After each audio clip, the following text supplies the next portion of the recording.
बिहार में चरम पर है गुंडाराज और उसकी जीती जागती मिसाल ये तस्वीर है। देश को आजाद हुए 75 साल हो गए और बिहार में न जाने कितना वक्त लगेगा कानून व्यवस्था का राज आने में।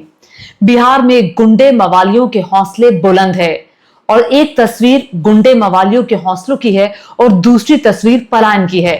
पढ़े लिखे लोगों का पलायन हो रहा है। ये जो टैलेंट बिहार के बाहर जा रहा है, ये दुनिया की शोभा बढ़ा रहा है, ये देश के अलग अलग हिस्सों की शोभा बढ़ा रहा है। लेकिन बिहार की शोभा ये नहीं बढ़ा रहा, क्योंकि बिहार की कानून व्यवस्था इतनी खराब है, बिहार में व्यवस्थाएं इतनी खराब हैं कि बिहार का टैलेंट वहां पर रह ही नहीं पा रहा। अपने राज्य को छोड़कर जाने पे मजबूर होना पड़ा। जब 20 साल पहले नीतीश कुमार मुख्यमंत्री बने थे तो उम्मीद थी कि नीतीश कुमार इस पलायन को रोक लेंगे, कानून व्यवस्था का राज होगा। जिस जंगल राज की बात कह करके वो सत्ता में आए थे, उस जंगल राज को वो रोक नहीं पाए। और अब अगर ये कहें कि महाजंगल राज है तो कतई गलत नहीं होगा। पहले ये तस्वीर देखिए, एक शख्स पेड़ से बंधे हुए आपको दिखाई दे रहे हैं। ये दरअसल एक डॉक्टर हैं और एक रेप पीड़िता की मां का इलाज करने के लिए ये गांव पहुंचे थे। फिर क्या हुआ, जो रेप पीड़िता के आरोपी लोग हैं उन्होंने सोचा कि ये रेप पीड़िता के परिवार की मदद करने आए हैं। उनको पेड़ से बांध करके पहले तो घर से घसीटा गया, पेड़ से बांध करके खूब मारा गया। पुलिस आई, बाद में जाकर के इनको पेड़ से छुड़ाया गया। आसपास खड़े लोग कुछ बोल नहीं पाए, बिल्कुल नहीं बोल पाए, टस से मस नहीं कर पाए। क्यों? क्योंकि वो डरे हुए थे, वो सहमे हुए थे। अगर कोई कुछ बोलता तो कहीं उसकी जान पर आफत ना आ जाती। आप समझ रहे हैं मानवता भी किस तरह से शर्मसार हो रही है, क्योंकि कानून का राज होता अगर गुंडे मवालियों में डर होता पुलिस का, प्रशासन का, तो फिर यह तस्वीर सामने नहीं आती। अभी हाल ही में मुजफ्फरपुर में एक बच्ची के साथ रेप हुआ, उसके बाद बिना इलाज के उस बच्ची की मौत हो गई। 5 घंटे तक पटना के पीएमसीएच अस्पताल में इलाज का इंतजार वो बच्ची करती रही, तड़प तड़प कर मर गई। इमेजिन करिए छपरा में क्या हुआ। छपरा में 17 साल का लड़का अपने घर से बाहर निकला, मां ने कहा सब्जी ला दो। जब घर से बाहर निकला तो उसकी मौत हो गई। इमेजिन, उस पर भी हमला हो गया, चाकू से गोद करके उस 17 साल के लड़के को मार दिया गया। आखिर उसकी क्या दुश्मनी हो सकती है? क्यों उसकी मां बदहवासी में चिल्ला रही है, बोल रही है, समझ नहीं पा रही है कि उसके साथ क्या हुआ, मेरे बच्चे के साथ क्या हुआ। 17 साल के बच्चे को जब मां ने बाहर भेजा तो मां को लगा जिस काम के लिए भेज रही हूं वो करके वापस आएगा, लेकिन नहीं पता था कि बच्चे की लाश आएगी, नहीं पता था वो खबर आएगी जो उसकी जिंदगी हमेशा भर के लिए उजाड़ देगी।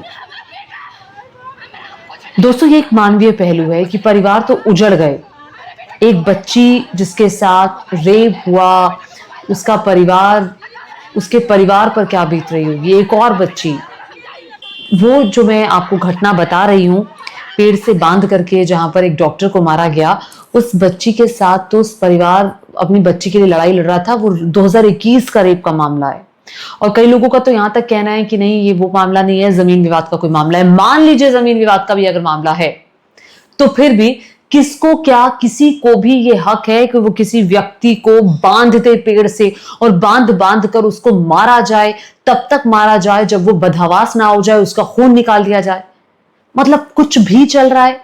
ये तो सिर्फ 3 प्रमुख घटनाएं हैं जो मैं आपको बता रही हूं, जो मीडिया की नजरों में आई हैं।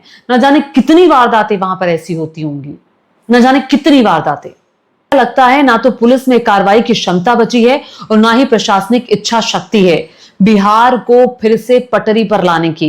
अब ये चुनावी राज्य है, क्योंकि इस बार चुनाव होने वाले हैं। जब चुनाव आएंगे तो बड़े बड़े दावे वादे किए जाएंगे। नीतीश कुमार 22 फरवरी 2015 को मुख्यमंत्री बने थे।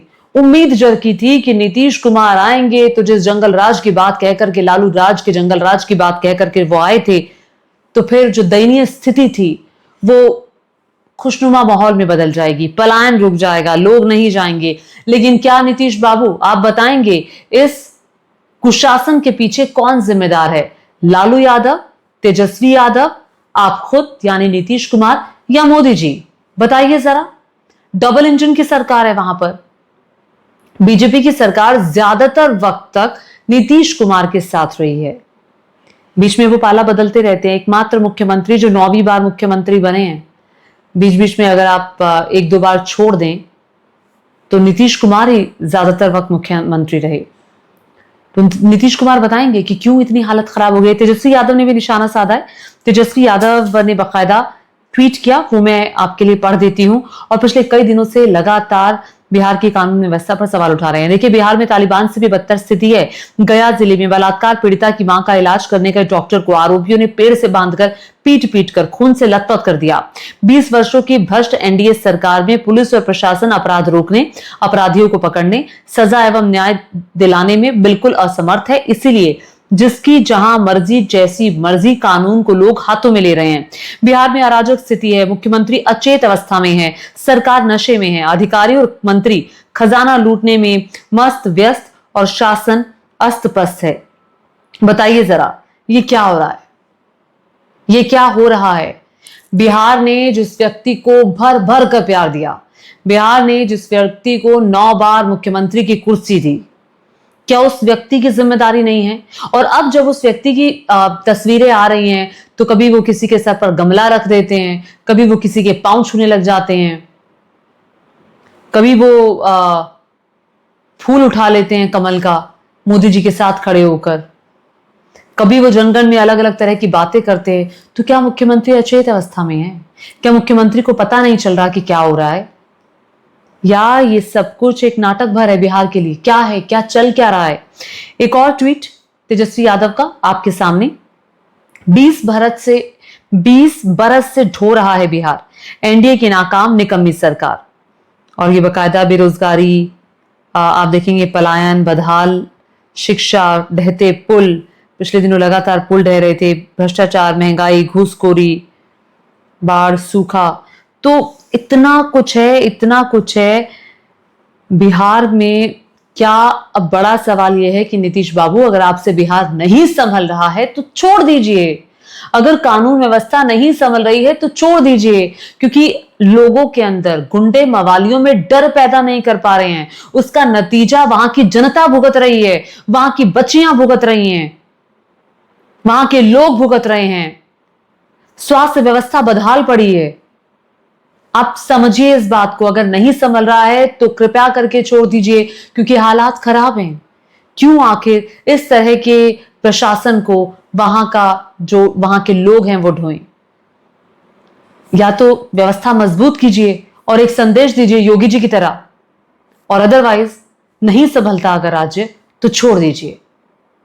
मुझे लगता है बिहार की जनता भी शायद यही कहना चाहती होगी। आपको मेरा ये वीडियो कैसा लगा नीचे कमेंट करके जरूर बताइएगा। मेरे चैनल को सब्सक्राइब करना मत भूलिएगा। धन्यवाद।